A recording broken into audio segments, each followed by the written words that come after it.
Olá, pessoal! Nossa resenha do episódio número 5 do PEP, Palestra Esporte Podcast, vai esclarecer o conceito do tema central tratado no episódio principal, o que compreendemos que faz a diferença entre os investimentos de empresas em projetos sociais nos Estados Unidos e no Brasil. Eu sou o professor Luiz Villani e começa agora nosso bônus semanal, a resenha PEP número 5.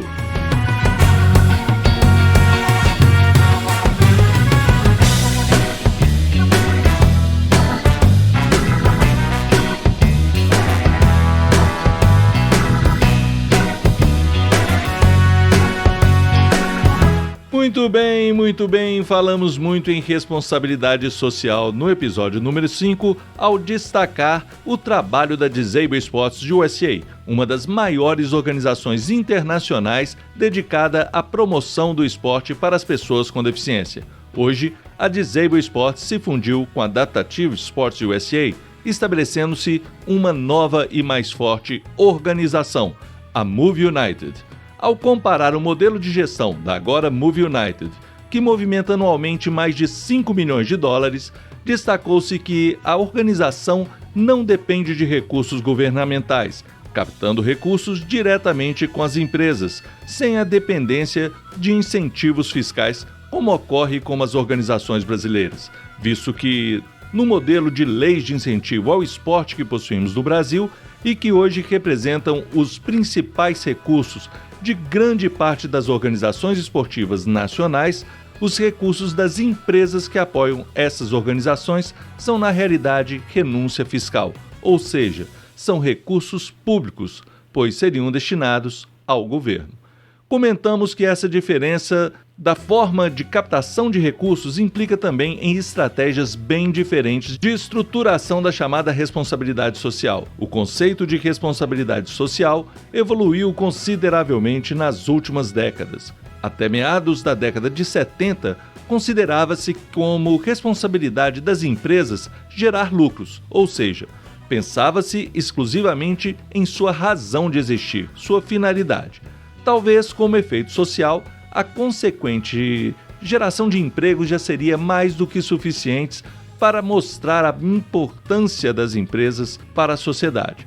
E, obviamente, não se despreza isso, inclusive hoje. Mas pensava-se que destinar recursos para a sociedade seria desviar de sua missão maior, que é gerar lucros para seus proprietários ou acionistas.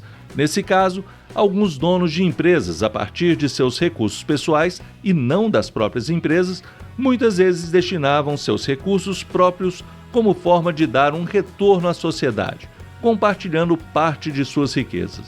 Essa ação é reconhecida como filantropia. A evolução do conceito de responsabilidade social não está nas decisões dos proprietários enquanto pessoas físicas, mas sim nas decisões estratégicas do próprio negócio da empresa. Qualquer ação empresarial possui impacto na sociedade. Dependendo da forma como ela explora recursos, pessoas e das consequências que seus produtos podem gerar, como lixo, agressão ao meio ambiente, impactos urbanos, como por exemplo o aumento de tráfego de veículos pesados e a consequente desgaste aí das vias, lentidão do trânsito. Dentre diversos outros exemplos, teremos sim um impacto em qualquer uma dessas ações, só que antes não se refletia sobre isso. Foi aos poucos que essas intervenções das empresas e suas respectivas consequências passaram a ser questionadas, melhor estudadas, analisadas, acompanhadas e debatidas pela sociedade em termos de sustentabilidade.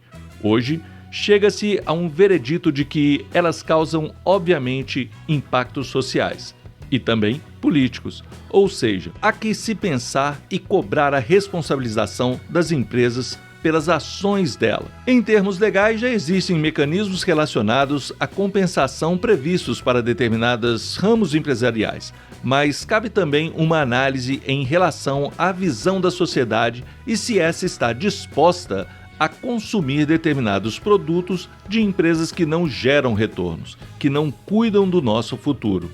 De uma forma muito objetiva, a doutora Mônica Bose delimita as fronteiras que vêm sendo definidas nessas relações entre governo, empresas e organizações sociais.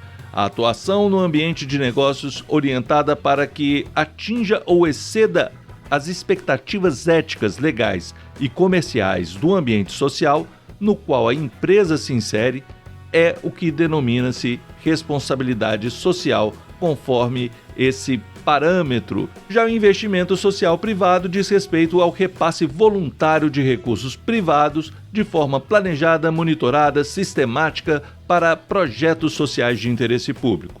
Aqui chegamos ao ponto-chave, pois muitas empresas não conseguem ou não foram concebidas para que suas ações sejam sustentáveis. Do ponto de vista ético, isso tem um impacto muito grande, como falei, em termos de responsabilidade social. Nesse caso, a compensação, a realização de outras benfeitorias que possam minimizar o impacto de suas ações enquadram-se como conceito de responsabilidade social. Uma outra forma de minimizar esse impacto é criando estratégias alternativas que possam estabelecer uma identidade da empresa e a respectiva identificação da sociedade com seus produtos e/ou marca. Temos dezenas de casos em que toda uma cidade foi impactada por uma ação empresarial, tanto positivamente quanto negativamente. Do ponto de vista positivo, a comunidade passa a se identificar com a empresa em seu território em função do reconhecimento das ações e retorno que a mesma traz para a sua cidade.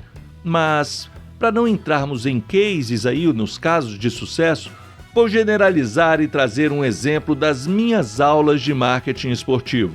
O exemplo mais abrangente é o dos bancos, instituições que apenas guardam nosso dinheiro, a partir desse realizam investimentos, duplicam, triplicam, quadriplicam em determinadas ações nosso dinheiro, mas nos devolve algo ínfimo em troca, um rendimento muito pequeno quando se compara aos lucros que esses estabelecimentos têm.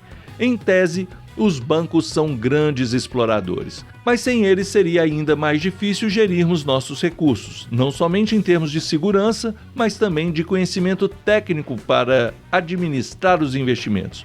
Poderíamos perder dinheiro e fatalmente perderíamos, como é o meu caso que conheço muito pouco de economia. Os banqueiros, portanto, se enriquecem às custas de administrar nosso dinheiro. Os balanços anuais dessas instituições, pelo menos das principais, mostram lucros exorbitantes. Nos discursos políticos sempre vemos críticas, mas ninguém abre mão delas, inclusive de financiamento de campanha política, como ocorrera no passado. Ocorre que surgem outras alternativas a todo momento. Não estou dizendo se são mais seguras ou não, mas para não perder oportunidades, o que os bancos criaram em termos de estratégias para nos convencer a não migrar nosso investimento para essas outras alternativas, principalmente a partir da década de 80, foi buscar a todo momento nos convencer de que o melhor investimento que podemos fazer é nos bancos. Aqui entra o marketing esportivo. Os bancos investiram pesado nas décadas de 80 e 90 no esporte. Nessa época, não existia lei de incentivo ao esporte. E aí eu questiono, por que então investir no esporte? Antes de responder, vamos analisar as propagandas dos grandes bancos hoje. Depois fazemos um paralelo com o passado. Pessoas, famílias felizes, tranquilas, despreocupadas, em paz, porque os bancos, e essa é a tônica da propaganda de cada um deles, cuida do nosso dinheiro, do nosso futuro, inovam e nos dá acesso a mais comodidade e segurança. É o básico. Os bancos prezam hoje para mostrar que investir neles é investir em qualidade de vida. Voltamos ao marketing esportivo. Qual atividade mais se fala em benefícios e promoção de qualidade de vida em todo o mundo?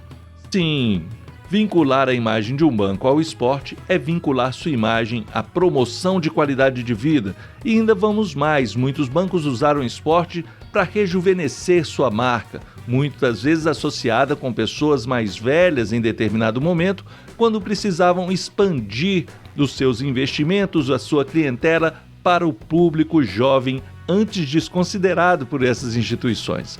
Temos hoje circuitos de corrida de rua, o voleibol foi o primeiro a investir nesse sistema, mas o futebol está tomado por patrocínio de bancos de investimentos, concorrentes a outros tipos de banco.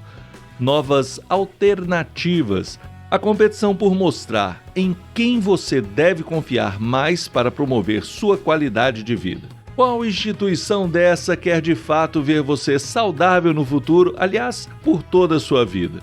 Os bancos hoje possuem no Brasil estratégias de responsabilidade social e de investimento privado, mas não o fazem simplesmente porque estão de fato preocupados com sua qualidade de vida, mas sim com a competitividade dos próprios negócios. É legítimo, compreensível e pelo volume de investimento que eles trabalham, eles viram que vale a pena investir no marketing esportivo.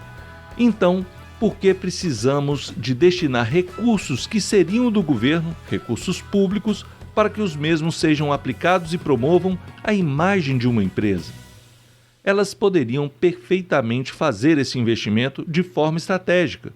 Óbvio que alguns ramos, como os bancos aqui no nosso exemplo, usam ambas as formas. Afinal, estão disponíveis e não poderiam desperdiçar isso, ou seja, também apoiam os projetos incentivados, mas só eles não são suficientes diante da dimensão de suas estratégias e necessidades, o que os faz também investirem diretamente. Se as empresas buscam estratégias para nos convencer sobre sua responsabilidade social, nós precisamos ter estratégias de analisar, monitorar, verificar se isso realmente corresponde às ações. O que buscamos é o desenvolvimento sustentável, aquilo que garanta a preservação da qualidade de vida, não especificamente nossa, mas tanto da nossa geração quanto das gerações futuras.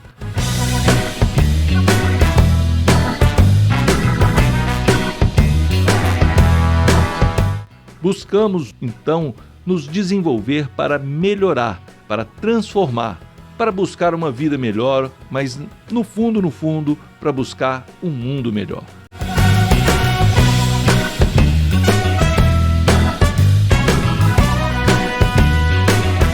Continuamos seguindo em frente de forma coerente com a proposta do PEP. Nossa resenha busca esclarecer conceitos e provocar reflexões do episódio anterior.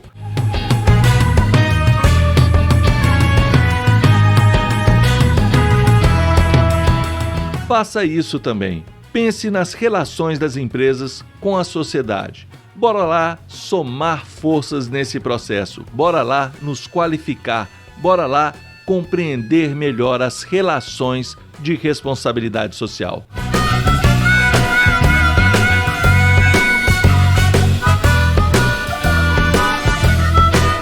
Um grande abraço e até mais.